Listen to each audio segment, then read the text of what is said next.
अरे आज बच्चों को प्रेपोजिशन कराना है। ठीक है, प्रेपोजिशन आज ढंग से कराएंगे, अच्छे से कराएंगे।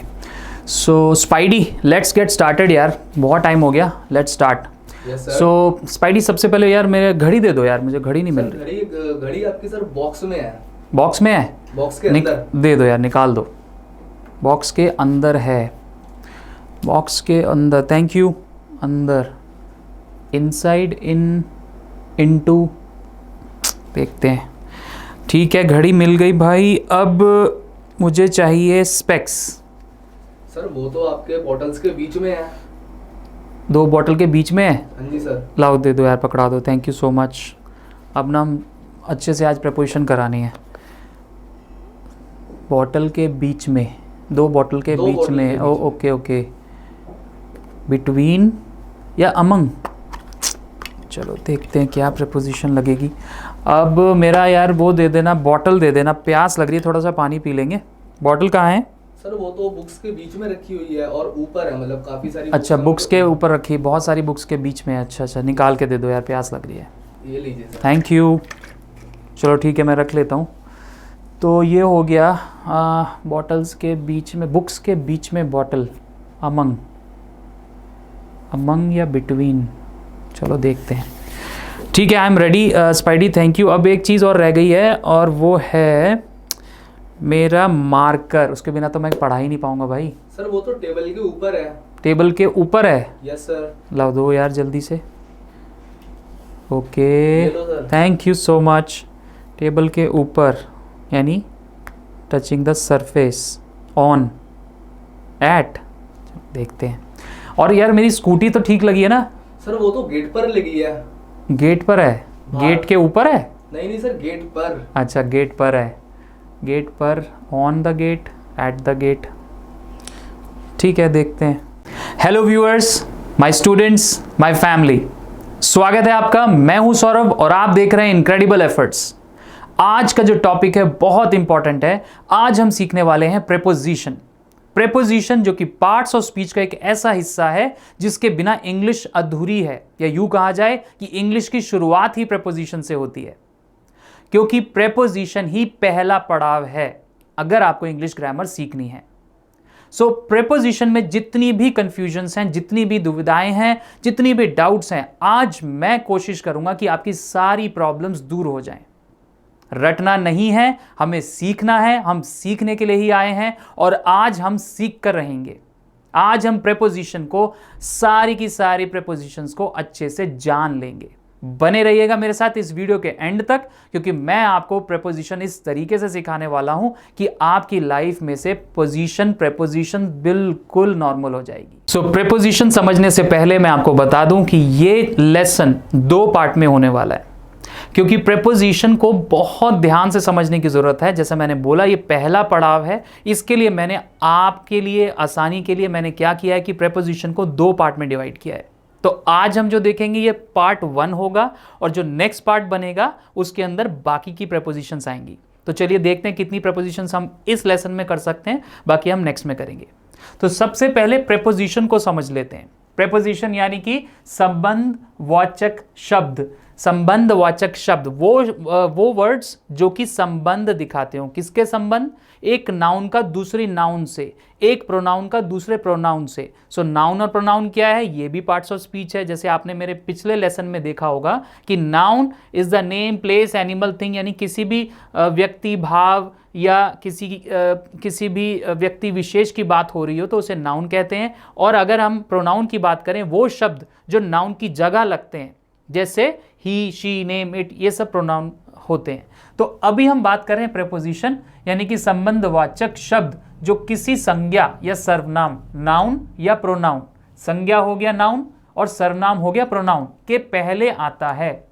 प्रीपोजिशन, देखिए अपने आप ही हिंट मिल जाता है। जितनी भी पार्ट्स ऑफ स्पीच है, जैसे नाउन हमारा हो गया संज्ञा, प्रोनाउन यानी कि नाउन से पहले जो शब्द लग रहे हैं। इसी तरह प्रीपोजिशन, पोजीशन का मतलब होता है स्थिति यानी स्थान। स्थान से पहले शब्द जो स्थान के बारे में बता रहे हो उसे प्रीपोजिशन कहते हैं, जो स्थान से पहले आता है। अब क्या दिखा रहे हैं हम? क्योंकि ये संबंधवाचक है, प्रीपोजिशन किसी का संबंध दिखा रहा है, यानी कि shows the relation between noun और प्रोनाउन। या तो दोनों नाउन, दो जगह नाउन लग रही है, उसके बीच में रिलेशन बता रहा है, या फिर हम प्रोनाउन के साथ भी रिलेशन दिखाते हैं। अब एक एग्जाम्पल से समझते हैं। A cow is grazing in the field. एक गाय ग्रेजिंग, ग्रेजिंग मतलब जैसे वो अपना चारा जो भी खाती है उसे चरना कहते हैं, ये क्रिया है चरना। तो cow is grazing in the field, वो फील्ड में जाके अपनी घास वगैरह जो भी वो खाती है, चर रही है, वो काम हो रहा है। अब इसमें नाउन कितने हैं? एक हमारा नाउन हो गया cow, this is a noun, और एक हमारा हो गया field, this is also another noun. अब ये दो नाउन के बीच में जो रिलेशन है वो कौन बता रहा है? वो बता रहा है हमारा प्रेपोजिशन, यानी कि प्रेपोजिशन मतलब इन, नाउन मतलब काउ, और दूसरा नाउन हो गया हमारा फील्ड। अब प्रेपोजिशन, पहला नाउन, दूसरा नाउन, उन दोनों के बीच में जो भी संबंध है वो हमारी प्रेपोजिशन इन बता रही है कि भाई काउ जो है फील्ड में चर रही है, यानी जो गाय और फील्ड के बीच में जो संबंध है वो है इन। गाय कहाँ है इस वक्त? गाय है फील्ड में, यानी कि काउ इज, वो कार्य क्या कर रही है वो तो बात की बात है, लेकिन गाय कहाँ है? फील्ड के अंदर है, फील्ड में है। फील्ड मतलब जहां पे वो खुला मैदान है, जहां वो खा रही है, चर रही है, जो भी कर रही है। तो हम दोनों का संबंध इन से समझा रहे हैं। इसी तरह जो भी हम अगले एग्जाम्पल्स पे जाएंगे तो आप समझ जाएंगे कि दो नाउन या प्रोनाउन का जब संबंध दिखाना होता है या पोजीशन बतानी होती है एग्जैक्ट, तो हम बताते हैं। फॉर एग्जाम्पल मैं सिंपल बताता हूं, मेरा मार्कर इस वक्त मेरे हाथ के ऊपर है, या आपने इस स्टार्टिंग वीडियो में देखा होगा कि घड़ी बॉक्स के अंदर थी, इन आएगा। बॉटल दो जो हमारा स्पेक्स था वो दो बॉटल के बीच में था, दो के बीच में बिटवीन, दो से ज़्यादा के बीच में अमंग। तो अगर आपको इन चीज़ों का पता लग गया तो आप कभी भी गलती नहीं करेंगे। आपको पता है कि दो से ज़्यादा की चीज़, जैसे अब फॉर एग्जांपल केले बांट दो, भाई सबके बीच में केले बांटने हैं, तो सबके बीच में जब बांटने हैं तो वो आएगा अमंग। अब जैसे मैंने बोला भाई स्कूटी गेट पर है, तो गेट के ऊपर नहीं चढ़ गई स्कूटी। हमें पता होना चाहिए प्रेपोजिशन हर चीज़ के लिए। देखो, हिंदी देख के कभी भी इंग्लिश ट्रांसलेट नहीं करना। पर का मतलब हर बार ऑन नहीं होगा, पर का मतलब हर बार एट नहीं होगा, लेकिन हमें समझ के लगाना है। गेट के ऊपर, सरफेस के ऊपर टच नहीं कर रही स्कूटी, क्या हो रहा है कि गेट पर है, गेट के बिल्कुल नज़दीक है, तो उसके लिए हम एट लगाते हैं। तो यही चीज़ें हैं जो हम आगे एक एक करके समझेंगे। चलिए अब हम जानेंगे काइंड्स ऑफ प्रेपोजिशन। प्रेपोजिशन के क्या क्या प्रकार हैं। देखिए, वैसे तो प्रेपोजिशन सिंपल होती है जो कि पोजीशन, किसी भी स्थान की पोजीशन बताती है। For example in, on, at, for, from. लेकिन हमने इसको आपकी आसानी के लिए बहुत अलग तरीके से इनकी काइंड्स में डिवाइड कर दिया है ताकि वो दिमाग में आपके छप जाए, यानी आपको रटना ना पड़े, आपको पता लग जाए देखते ही कि कौन सी प्रेपोजिशन है। ये कई बार कॉम्पिटिटिव पॉइंट ऑफ व्यू से भी इंपॉर्टेंट है, but learning point of view से ज़्यादा इंपॉर्टेंट है। तो एक बार देख लेते हैं, बहुत आसान है, बहुत आसानी से समझाया गया है, मैं बता देता हूँ आपको अभी। काइंड्स ऑफ प्रेपोजिशन में सबसे पहले सिंपल प्रेपोजिशन है जिसकी मैं अभी बात कर रहा था, जैसे इन का मतलब अंदर, ऑन उसके ऊपर, सरफेस के ऊपर, एट का भी मतलब पर होता है लेकिन उसका अलग अलग यूज़ होता है। अभी हम नेक्स्ट सेशन में देखेंगे कि क्या क्या यूज़ होते हैं अलग अलग प्रेपोजिशंस के, जो सबसे इंपॉर्टेंट है। बट सिंपल फॉर्म में आप समझ लीजिए, in, on, at, for, from, with, within, ये सारे के सारे जो होते हैं प्रेपोजिशंस बता रहे हैं, इनका अलग अलग मीनिंग होता है। हिंदी में आप अगर उसे रटेंगे तो गड़बड़ है, उनका अकॉर्डिंग टू द सिचुएशन आपको यूज़ करना पड़ेगा। समझ लीजिए आप किसी औजार का यूज़ कर रहे हैं, या आप किसी एक यातायात से जा रहे हैं, तो यातायात के लिए हम बाय लगाते हैं, औजार के लिए हम बेसिकली ऑन लगाते हैं। तो ये सारी चीज़ें आपको अलग अलग एग्जाम्पल्स के साथ समझनी होगी, तभी समझ आएगा। लेकिन फिलहाल इनके काइंड समझ लेते हैं जल्दी से, फिर हम इनकी डिटेल पढ़ेंगे। सिंपल प्रेपोजिशन में जैसे मैंने अभी बताया, in, on, at, for, from, under, through, through के द्वारा, टिल, तक, अप ऊपर, ओवर किसी चीज़ के ऊपर एक्शन हो रहा है, जैसे पेड़ के ऊपर कोई चीज़ मंडरा रही है तो वो ओवर आएगा। बिल्डिंग के ऊपर हेलीकॉप्टर, चॉपर मंडरा रहा है। आफ्टर के बाद में OFF, ऑफ, दूर होना। इस तरीके के एग्जाम्पल हैं आउट।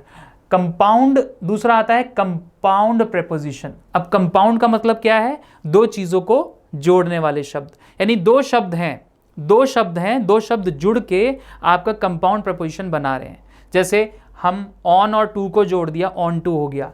इसी तरीके से अबाउट, आउट के साथ ए बी लगा दिया। ऐसे ही अबव है, अक्रॉस है, अलोंग है, बिफोर, बिटवीन, इनके कुछ मीनिंग भी बता देते हैं। अबाउट मतलब के बारे में, अबव फिर से ऊपर, अक्रॉस उस ओर, एक छोर से दूसरी छोर, अक्रॉस उस ओर। जैसे हम कहते हैं भाई across the road, he is standing across the road, वो कहाँ खड़ा है, रोड के दूसरी तरफ। अलोंग के साथ कोई एक्शन हो रहा है, अलोंग द वे, उस रास्ते में चलते थे, अलोंग द वे। बिफोर के पहले, बिटवीन दो के बीच में, बिहाइंड पीछे, इनसाइड अंदर, विद इन के अंदर अंदर कोई चीज एक्शन में आ रही है। ये आपको देखो समझाने के लिए मैं समझा रहा हूं ओवरऑल, लेकिन इसके हम एग्जाम्पल समझेंगे एक एक करके। तो ये हो गया काइंड्स ऑफ प्रेपोजिशन। अब आती है बात फ्रेजल प्रेपोजिशंस की। तो फ्रेज से तो आप समझ गए होंगे, फ्रेज का मतलब यानी कि कोई छोटे छोटे ऐसे शब्द मिल के जो कि पूरा समूह बना रहे हैं, यानी कि दो से ज़्यादा शब्द जुड़ के प्रेपोजिशन बना रहे हैं।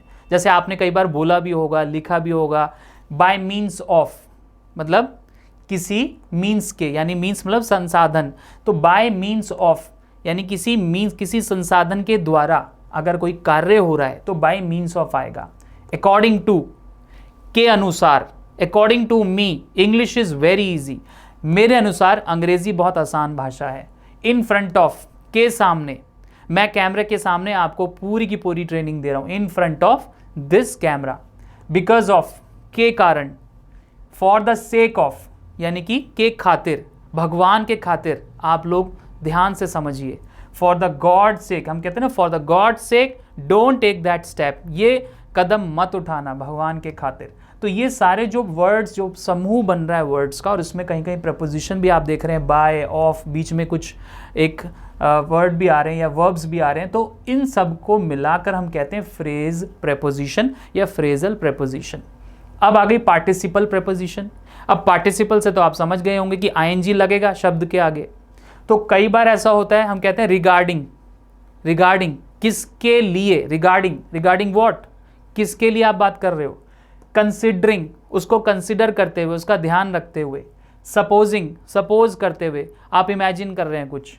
ड्यूरिंग, इसके दौरान, इस वीडियो के दौरान आप ये सारी चीज़ें सीख रहे हैं। तो ये सारी चीज़ें पार्टिसिपल प्रेपोजिशन में आ जाती है। देखो हमें फिर से ये सब रटना नहीं है, इतना इंपॉर्टेंट नहीं है। ये सब क्यों समझ रहे हैं हम, ताकि हम डिवाइड कर सके। हमारे सामने अगर कल को कोई आपको प्रेपोजिशन देता है कि चलो ये बताओ ये कौन सी प्रेपोजिशन है, या आप खुद से बताएं अरे ये तो वो वाली प्रेपोजिशन है, तो आपकी नॉलेज में एक एडवांसमेंट हो रही है। तो आप समझ सकते हैं कि प्रेपोजिशन इतने तरह की भी होती है जो कि आपने कहीं और शायद नहीं, ना तो पढ़ा होगा ना देखा होगा। लास्ट देख लेते हैं, जिसे कहते हैं डिसगाइज्ड प्रेपोजिशन। यानी कि डिसगाइज्ड मतलब होता है किसी चीज़ को छोटा कर देना, छोटी शक्ल, छोटे एब्रीविएशन में। जैसे हम शॉर्ट फॉर्म में कुछ शब्द बोलते हैं, जैसे आपने शॉर्ट फॉर्म बोला MA, मास्टर इन आर्ट्स। इसी तरीके से छोटे वर्ड्स को भी छोटा कर देते हैं, प्रेपोजिशन को भी हम छोटा कर देते हैं, जिसे आप कहते हैं स्मार्ट इंग्लिश, जो हमने कभी सुनी नहीं है। तो देख लेते हैं किस तरीके से डिसगाइज प्रेपोजिशन का यूज हो रहा है। He went out a begging, यानी कि वो बेगिंग करने गया, बाहर गया भीख मांगने। अब हमने यहाँ लिखा अ लिख दिया, प्रेपोजिशन फॉर के लिए हमने फॉर हटा के, यानी के लिए हमने हटा के अ लिख दिया। अब सेकंड देख लेते हैं, इट इज 9 o'clock। ये तो आपने बहुत सुना होगा कि भाई इट इज़ 9 o'clock। अगर एग्जैक्ट टाइम होता है तो हम 8 o'clock बोलते हैं, 9 o'clock, 10 o'clock, भाई 10 बजे, 9 बजे, 8 बजे, आप 8 o'clock बोलेंगे। आप ये नहीं बोलेंगे it is 8 of the clock, है ना। वैसे तो ये आना चाहिए it is 8 of the clock, कि घड़ी के 8 बजे हैं, लेकिन हमने क्या लिखा इट इज़ 9 o'clock। तो हमने कुछ ऐसे डिसगाइज यानी शॉर्ट फॉर्म कर दिया, ऑफ की जगह ओ लगा के कॉमा लगा दिया। आज तक किसी को पता ही नहीं था भाई ये 9 o'clock क्यों बोला जाता है। हम हमेशा ये बोलते थे भाई 9 o'clock, 8 o'clock, लेकिन हमें तो पता ही नहीं क्यों लगाया जाता है। ये शॉर्ट फॉर्म में डिसगाइज्ड प्रेपोजिशन में यूज होता है। यानी कि अब अगर आपसे कोई पूछेगा भाई 9 o'clock क्यों बोला, क्योंकि हमने यहाँ ऑफ की जगह ओ लगा दिया शॉर्ट एब्रीविएशन में, और ऊपर हमने लगा दिया एपिस्ट्रोफी, यानी कि 9 एपिस्ट्रोफी क्लॉक। अब आ जाता है next, he earns 50,000 a month. In a month नहीं, अ मंथ। ये अगेन शॉर्ट एब्रीविएशन माना जाएगा, यानी कि ये अगेन डिसगाइज प्रपोजिशन में आएगा कि वो 50,000 रुपये महीने कमाता है। लेकिन इन अ मंथ हमने नहीं लिखा, हमने लिखा अ मंथ। तो तो इस तरह की प्रेपोजिशंस और भी आगे यूज़ होती हैं और एक स्मार्ट इंग्लिश में कन्वर्ट हो जाती हैं। ये समझना बहुत ज़रूरी है, इसलिए मैंने कहा ये पहला पड़ाव है। और अगर आप चाहते हैं मैं और डिटेल वीडियो बनाऊं, आगे और एग्जाम्पल्स के साथ आपको समझाऊं, तो आप मुझे ज़रूर DM कीजिएगा। मेरे सोशल मीडिया अकाउंट्स नीचे डिस्क्रिप्शन में दिए गए। So now we'll understand the relations expressed by preposition.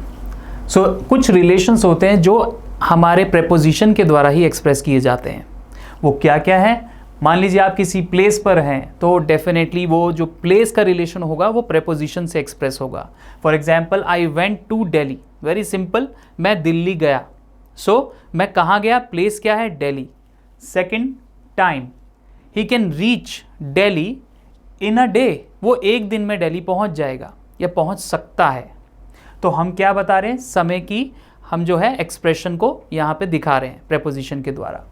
अब आता है एजेंसी। एजेंसी का मतलब ये नहीं है कि वो पर्टिकुलर एजेंसी है, इसका मतलब है कोई कर्ता या कोई साधन है। दोनों को एक्सप्रेस करने के लिए जो प्रेपोजिशन यूज हो रही है वो एजेंसी फॉर्म में आएगी। कैसे आएगी? He killed the lion with his gun, यानी कि उसने किस साधन से लॉयन को मारा, और वो था उसकी गन। उसने लॉयन को अपनी गन से मार दिया। तो उस एक्सप्रेशन को दिखाने के लिए हमने क्या यूज करा? विद, यानी कि जितने भी इंस्ट्रूमेंट हैं या जिस साधन से हम कोई काम कर रहे हैं तो उसके लिए विद लगेगा। अगला है आई वॉज, इसी का एग्जाम्पल दे रहा हूं मैं एजेंसी का।